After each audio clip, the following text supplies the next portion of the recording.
Bonjour, je suis François Proté et je vais vous présenter ma thèse en informatique, maillage à dominante polycube.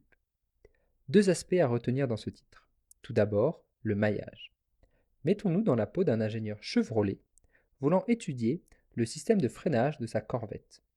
Sa première étape sera de générer une discrétisation, donc un maillage, qui va ensuite lui permettre de simuler les contraintes sur les plaquettes en temps réel.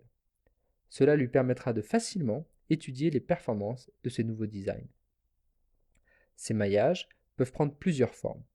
Souvent, l'objectif est d'étudier un phénomène local, qui sera mieux capturé avec une discrétisation plus fine par endroit.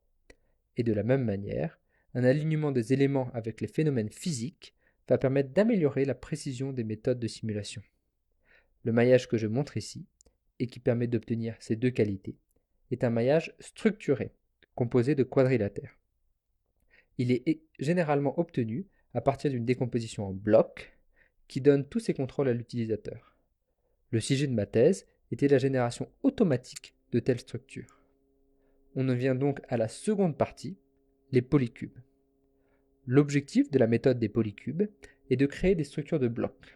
Je vais illustrer ça sur ce lapin dont vous voyez déjà un polycube, littéralement plusieurs cubes. Pour le générer, nous passons par une étape intermédiaire. Celle-ci consiste à redresser les bords du lapin pour en obtenir une version aplatie. Cette représentation cartésienne va simplifier l'étude des décompositions possibles. On se retrouve avec un ensemble de décompositions possibles selon les assignements du bord. Un choix nous permettra d'obtenir donc le polycube. Celui-ci représente la combinatoire de la décomposition en blocs. En calculant la déformation entre le lapin aplati et son polycube, cela nous permet d'obtenir une structure de blocs où chacun des blocs est représenté par un cube du polycube. Une chose importante à ajouter. Notre première étape est habituellement divisée en deux parties. D'abord une coloration, suivie ensuite de son redressement. Effectuer les deux étapes en même temps est un problème trop difficile à résoudre.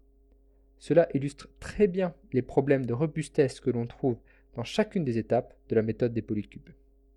Jusqu'ici, les images étaient en deux dimensions.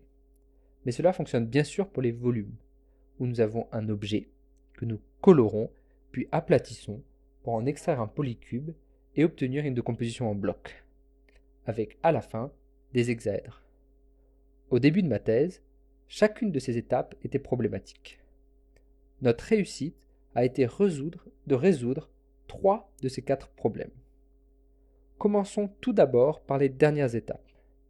Ici, il était nécessaire de réaliser une étude exhaustive des assignements possibles, pour ensuite trouver celle qui est optimale, selon notre besoin, et avec ça, être capable de construire la déformation associée à l'assignement.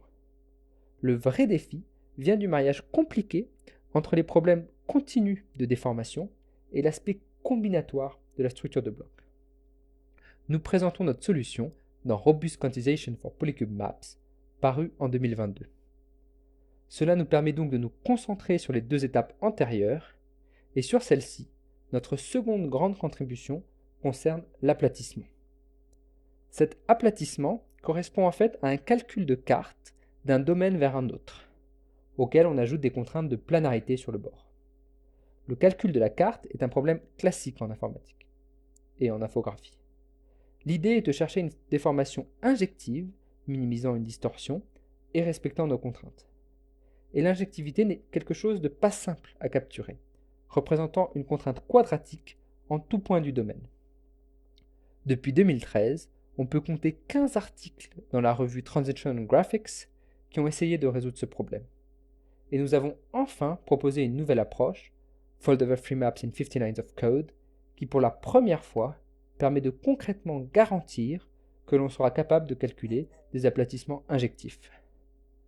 Cela nous laisse donc la dernière étape de coloration, où le problème est que certaines colorations vont induire une perte de géométrie lors de l'aplatissement. C'est ce qu'on a récemment présenté à l'International Meshing Roundtable en concluant que la validité d'une coloration reste un problème ouvert. Sur ces quelques résultats de ma thèse, je vous remercie pour votre attention.